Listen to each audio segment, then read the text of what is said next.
Hello and welcome. If you are listening on my podcast, welcome to Shamanic Womb Oracle Podcast. If you are watching on YouTube, welcome back. Thanks for being here.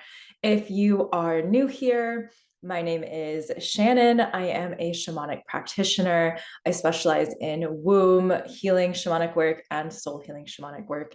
And I use this space to share stories, to share insights to support you, hopefully, in your spiritual journey, to talk about and give responses or ideas or perspectives on really common questions that I hear a lot in the spiritual development space. And that's what I'm here for today. So today's topic is talking about when you are on a spiritual development journey or a self-development journey, and often they go hand in hand. So I'm going to talk about them, and in my work they go hand in hand. So I'm going to talk about them as, where they go hand in hand, spiritual and self-development. And you go through the phase where you feel like really separate from everyone around you. And how to deal with that, and where do we go from there?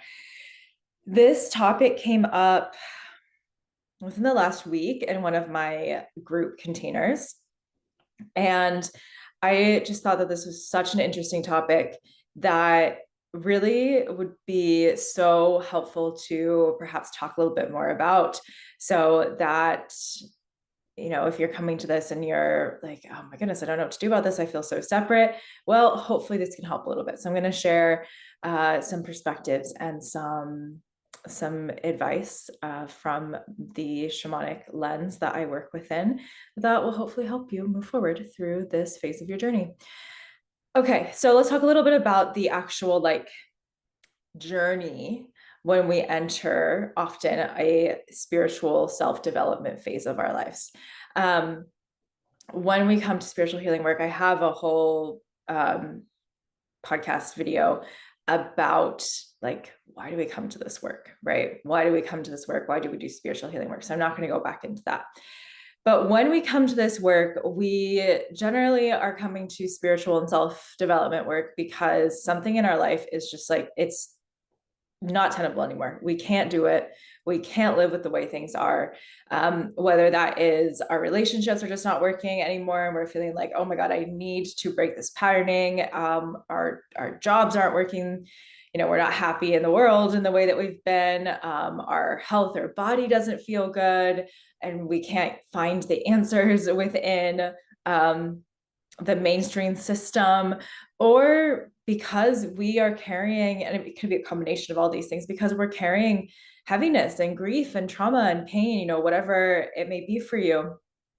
And it's time for us to find relief from it, and we haven't been able to find relief in any other way. And so when we come into spiritual self-development kind of healing work, something that's really common is, first, a lot of the time, what we have to learn is how to set boundaries for ourselves, how to prioritize taking care of yourself. Because often when we get to a point where we've come into this kind of work, I'm using we as this kind of general collective we. This is what I see often. We are not as connected into our bodies. There's a dissociation happening. There's a lack of groundedness happening. And there's an internal prevailing sense of unsafety in being who you are. I can't totally be who I am. It's not going to be accepted. People aren't going to like it. I'm going to disappoint people if I put myself first, if I totally show up as who I am. I can't do it. Can't do it.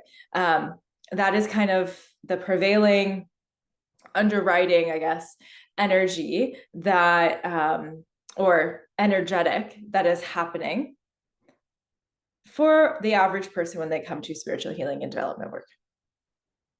And so we've got to work with boundaries first. We've got to work with, I call this being healthily selfish, which I've also done an episode about, learning how to be healthily selfish, learning how to figure out where you put yourself first, where you literally fill your cup first before you fill anyone else's, so that when you are helping other people fill their cups, because we are, we are a human species, we are not here to be alone, we are here to be in community, we are here to support each other, but we have to be able to support ourselves first. It's like being on an airplane, you got to put your mask on first before you help somebody else, right? So we have to learn how to be healthily selfish, and the process of learning how to be healthily selfish often involves learning how to set some boundaries, learning how to discern what is feeding your life force and feeding your life and feeding your dreams and feeding your ability to create the life you want, and what is detracting from your ability to do those things. So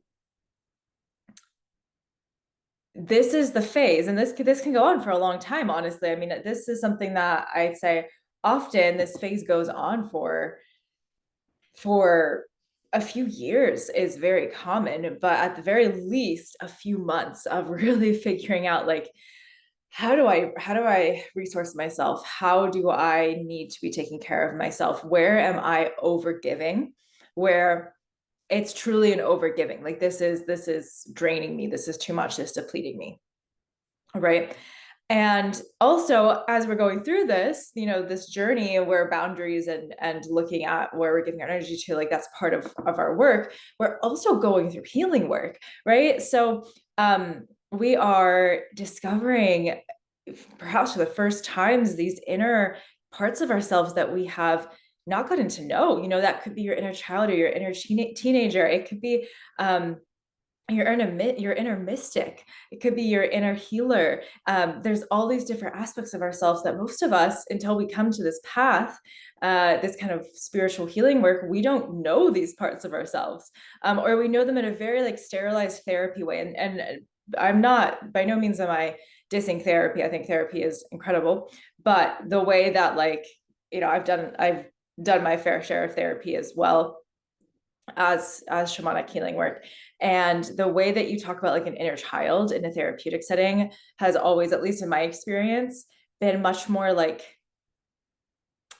there's like a clinicalness to it, which makes sense. It's a very different, in many ways, it's a very different setting, right? And then you come to this kind of like spiritual exploration, and even if you may have, met your inner child before, there's all these aspects of yourself and who you are and what you've been carrying that maybe you've never totally got into connected with, or totally learned how to understand or hear. And we're doing this beautiful healing work, and we are bringing these aspects of yourself that maybe got stuck in different parts of your life back into the present, right? We are bringing you into what I call coming into your totality, and you are experiencing what it feels like to be you, maybe for the first time as an adult. You're re-experiencing, you're refinding, rediscovering your magic, your own, like, we all have an innate soul magic within us, and you are finally discovering yours. You're getting to know it, you're getting to see it, you're getting to be with it.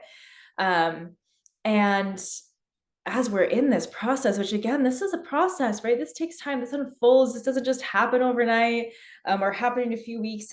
It's an exploration and an inner knowing and a meeting of self and parts of self. And as we go through this, we can start to feel really separate from the outside world. We can start to feel really different from everyone around us, because we are seeing through the old patterns and loops and things that were, thought loops, the things that were passed down to us, perhaps from our family, from our friends, from the people that we grew up with, or the people that we spend our most of our time with. We're seeing where, oh, those are old distortions I don't want to continue carrying anymore, and I'm freeing myself from them, and I'm putting these old things down, and I do not resonate with what you're saying anymore, or I'm tired of this old guilt trip. I'm tired of this old story. Like, this is just holding us back, right? No, I'm not doing this anymore. We start to come down. Or sorry, we start to notice where we don't want to be part of those things anymore. And we come out of them. We start coming out of them, and we start noticing, oh my goodness, I don't know how to interact with this person anymore. And it can be it can be a really confusing time. And it's also, I do want to say, this is a normal aspect of spiritual and personal, like, self-development, where you step back often from a lot of relationships and you reevaluate them and you look at, where is this healthy? Is this a relationship that can come with me as I grow? Or is this a relationship that maybe I need to create a slightly different way of relating here so that I can keep this person in my life, but I don't want to stay in our shared, like, story or misery or pain or, trauma loop here. I need to step out of it. Um, and so, again, very, very commonplace where we go through this period of feeling really separate often from a lot of the relationships that have been part of our life up until that point. That can often mean family. That can often mean close friends. It can include partners. Um, and the key with this space is, don't make any big changes or decisions. Don't cut people out of your life, don't end relationships, don't go no contact with your family, unless of course you're in a really specific situation where maybe that is the right answer. Sometimes that's true. But a lot of the time what we do at this point, um, in this spiritual development journey, is we go, oh my God, I can't relate to anybody. And we cut off. We just, like, cut. I can't have this person in my life anymore. I cannot be in this loop, and we call it protecting our peace, right? Again, I'm talking we collectively. This is a very common thing that I see happen in the spiritual spaces. I have done some of this myself, not blaming or saying you're bad if you've done this. I think this is very, very common. The trick is to recognize it if you've done it before, recognize that you've done this before and you're not, commit to not doing it again, because it's not really the best way to move through this. And if you're in this space, recognize that there might be a part of you that just wants to, like, end it all, end all of the relationships and all the things that make you feel like different from everyone around you, because you're just like, nope, I better to be by myself, right? Better just to have my own company than to figure out how I make these relationships with these people who are not on the same path as me. Another really common phrase that I hear a lot in this space: they're not on the same path as me, they're not on the spiritual path, I don't know how to connect in with them. Instead of just immediately, or even quickly, not immediately, but quickly, deciding, okay, these people they're not on the same path. I can't walk forward with them in my life. I need to end these relationships. Just be in this space. Just be in this space. It's okay. You can step back from the relationships a little bit. That's totally fine. But be in the space. Because I think that in general, a lot of the time we are too fast to cut out old relationships, too fast to say this person is on the same path as me, I can't have them in my life. Too fast. We move too fast.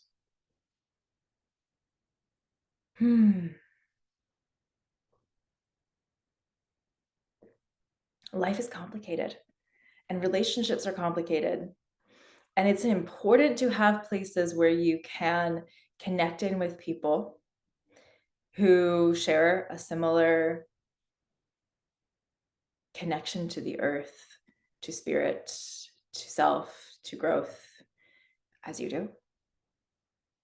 I have group circles, especially my womb school circle, partially for this reason, so that we can come together as a community and be able to talk through things that maybe we don't really get to talk through with other people in our lives, so that there is a place where this aspect of you, perhaps it's your spiritual aspect, the aspect of you that is tapped out of kind of the 3D matrix, has a place to be seen and acknowledged and celebrated by others.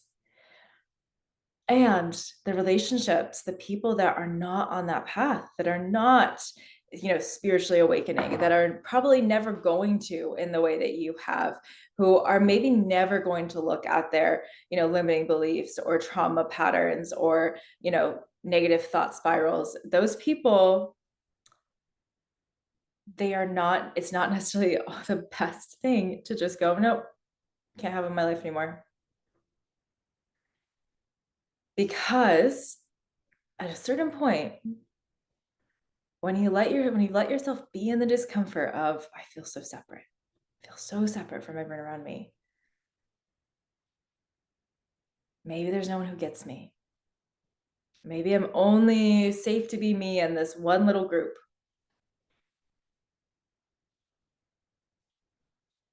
You kind of step out the other side. This is the goal. This is the goal.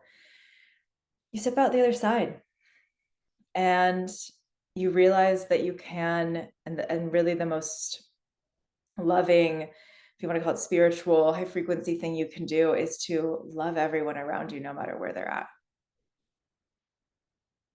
Don't separate yourself from them because you're on a different path, because maybe you're more spiritual, maybe you're more open, maybe you've done more work on a healing, soul healing level. Okay, great. They've probably done a lot of other things that you haven't done. Maybe they're not, spiritual or energetic or self-development or whatever in scope, but they're things that you haven't done. And we are all here for different reasons. And so one of the most comforting, freeing things is to get to the kind of the other side of this part of the journey, this phase, and go, oh, I'm not really that different from anyone. Because we're all so different from each other, and we're all so connected to each other at the same time. And I can be in awe of every single person for their journey. And yeah, there are going to be people who, are easier to connect with and maybe share all parts of yourself with than others, for sure. But that's true no matter what. That's just true in life. I mean, that's why most people are not friends with every single person they meet. But there's this judgment that can come at a point in this spiritual unfolding process, this judgment of like low vibe. This person's low vibe, they're low frequency, their energy is pulling me down. I can't be around them. It's making me, it's draining me. They're vampiric. Like I can't be around them. And sometimes those things can be true, right? Those things can be true. I'm not saying that like that's never the truth. That's never what's happening. But there's also it's an othering. It's an othering that can get really easy to slip into in the spiritual journey. And it's an ego pedestaling, right? I'm different than these other people. I can't connect to them. I don't get them. They don't get me. And it actually serves to isolate us even more from the world. You feel more isolated, more alone. And it's just long-term not the way we want to go. It's not going to feel good.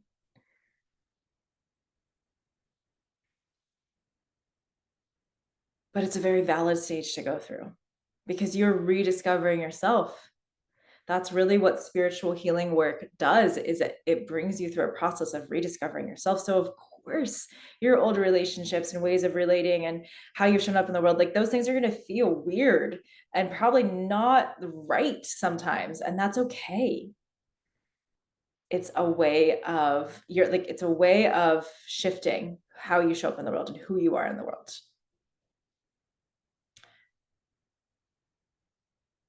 Yeah.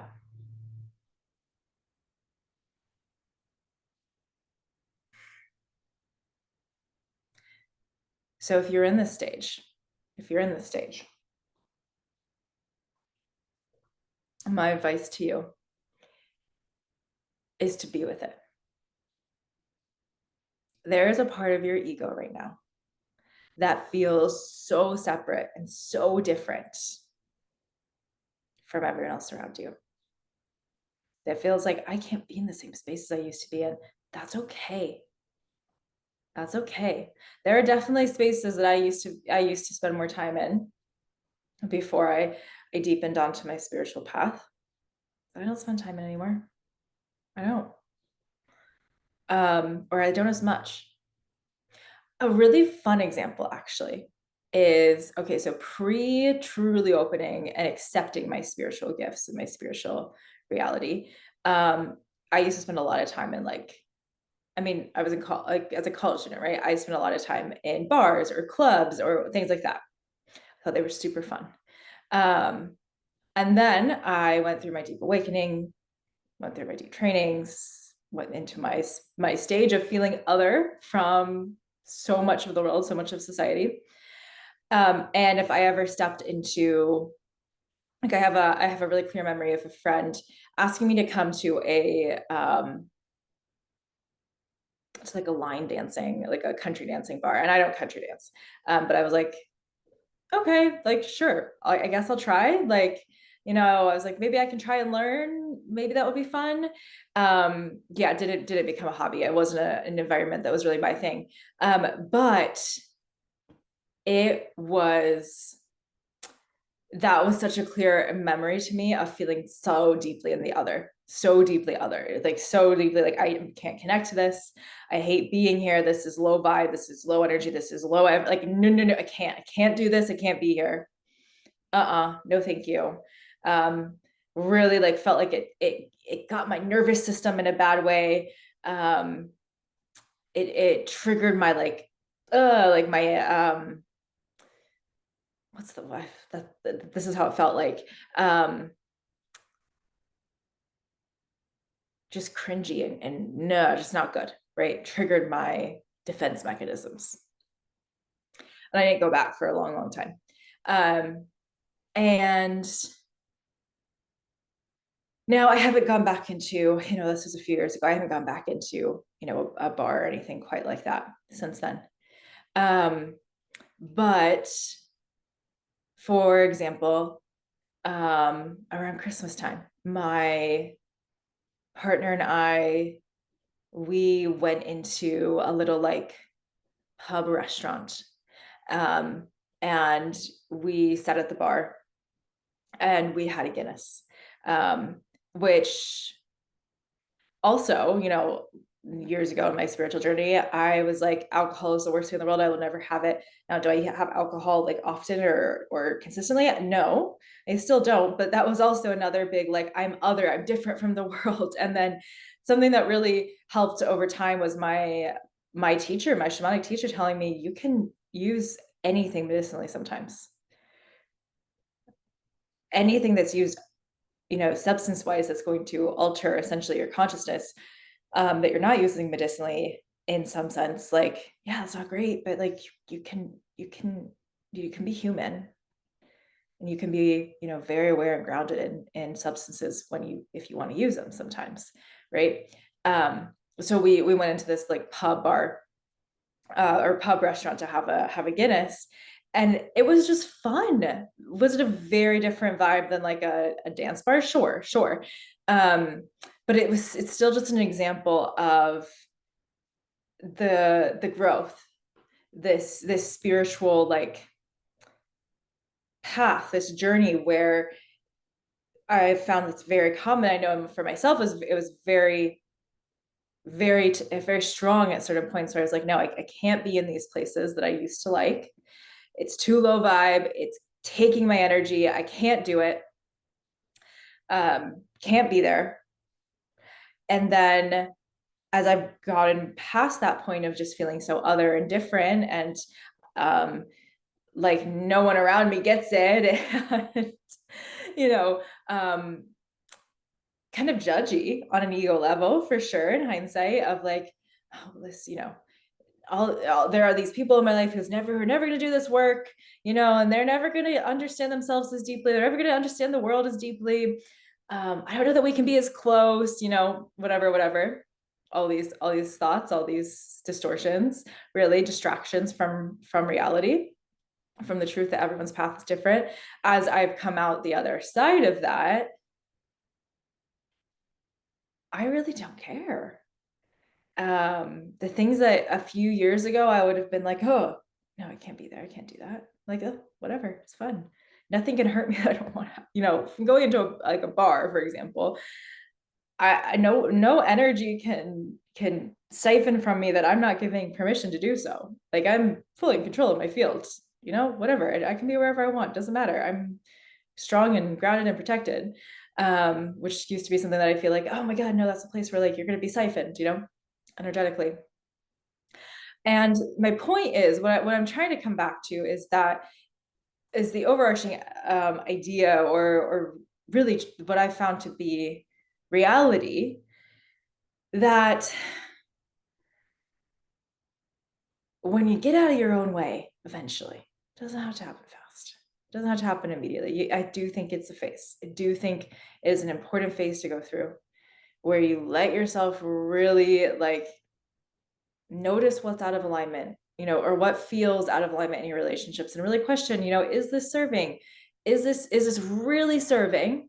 Is this really not serving? Or is it just my ego that thinks it's not serving because it's different from me? Because really we're wired to want things to look the same, right? To want things to be just like us, other people to be just like us.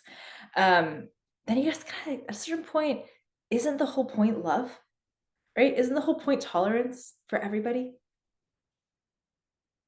Being able to love another person, even if they're different from you.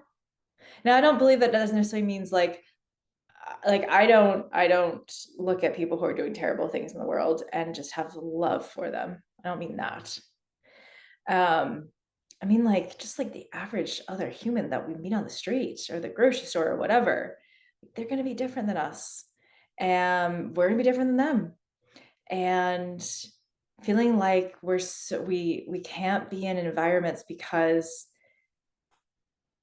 our worldview is not quite the same, it really does just keep us isolated, and it doesn't allow us, if you do spiritual work and you have spiritual gifts or spiritual connection, and you want to share that with the world, you're not gonna do that if you judge everything around you as different, right? It's like, I can't be there. All right, can't trust that. We're so othered. It just holds us back. So that's really what I wanted to bring forward here. The other side of that space of feeling so different from everyone around you is accepting it. You are different and they are different from you. And you can have those relationships with the people that you had relationships before you got deeper into your spiritual self-discovery path. Maybe they need a few different boundaries, right? Maybe you need to show up differently, right? This can be really true with like familial relationships. You show up differently, right? Doesn't mean that your family's bad or you need to like cut your family off. It's just like, okay, you're aware of patterns and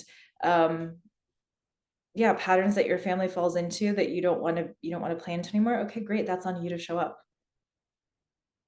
that's on you to show up differently. That's on you to hold the space of what you want to be in, what you want to see, what you want to be in, what kind of relationship you want to be in. That's where boundaries come in. That's where healthily selfish comes in. That's where accepting other people where they're at also comes in. Because if we can't accept other people where they're at a certain point, we're just gonna be lonely. There's gonna be no one to accept. There's gonna be no one to have around. Yeah. It's a game. It's definitely like a balancing game. It's not like there's not a perfect answer to any of it. But if you are in that stage where you feel really different from everything and everyone around you, I encourage you not to just cut off all your relationships, not to just over boundary yourself. We also can have a tendency to want to like over boundary ourselves to try and protect ourselves, and it's like that also doesn't work.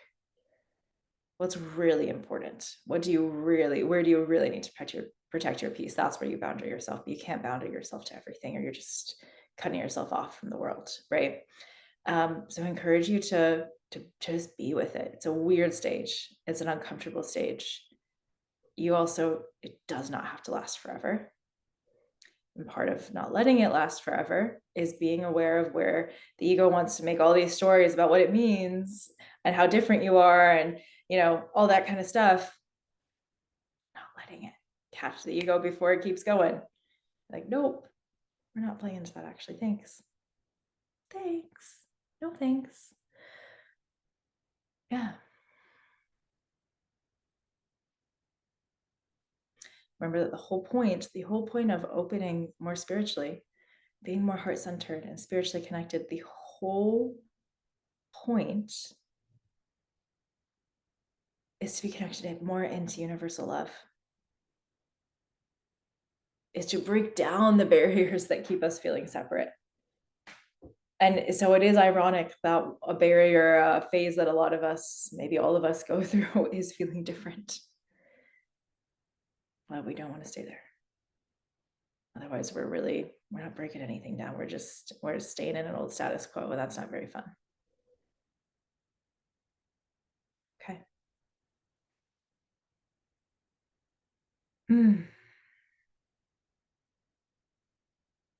I think this is complete. So thank you. I'm just going to say thank you. Thank you for joining me. Love to hear any of your thoughts. Would love to hear if you've gone through this stage, if you're in this stage, any questions you might have. Please leave them in the comments or reach out to me on Instagram or email or anywhere you can connect. Okay. Thank you as always for being here. Talk to you later.